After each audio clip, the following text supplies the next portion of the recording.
السلام علیکم، بسم اللہ الرحمن الرحیم۔ حضرت صفیہ رضی اللہ تعالیٰ عنہا حضور صلی اللہ علیہ وآلہ وسلم کی پھوپھی اور حضرت حمزہ رضی اللہ تعالیٰ عنہ کی حقیقی بہن تھی۔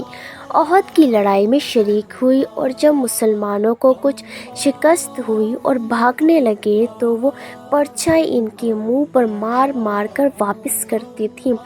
غزوہ خندق میں حضور صلی اللہ علیہ وآلہ وسلم نے سب مستورات کو ایک قلعے میں بند فرما دیا تھا اور حضرت حسان بن ثابت رضی اللہ تعالیٰ عنہ کو بطور محافظ کے چھوڑ دیا تھا۔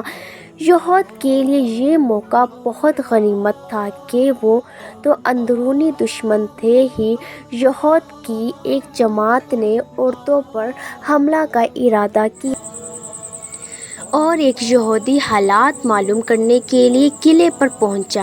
حضرت صفیہ رضی اللہ تعالیٰ عنہا نے کہیں سے دیکھ لیا۔ حضرت حسان رضی اللہ تعالیٰ عنہ سے کہا کہ یہ یہودی موقع دیکھنے آیا ہے، تم قلعے سے باہر نکلو اور اس کو مار دو۔ وہ ضعیف تھے، ضعف کی وجہ سے ان کی ہمت نہ ہوئی، تو حضرت صفیہ رضی اللہ تعالیٰ عنہ نے ایک خیمے کا کھونٹا اپنے ہاتھ میں لیا اور خود نکل کر اس کا سر کچل دیا۔ پھر قلعے میں واپس آ کر حضرت حسان رضی اللہ تعالیٰ عنہ سے کہا کہ چونکہ وہ یہودی مرد تھا، نامحرم ہونے کی وجہ سے میں نے اس کا سامان اور کپڑے نہیں اتارے۔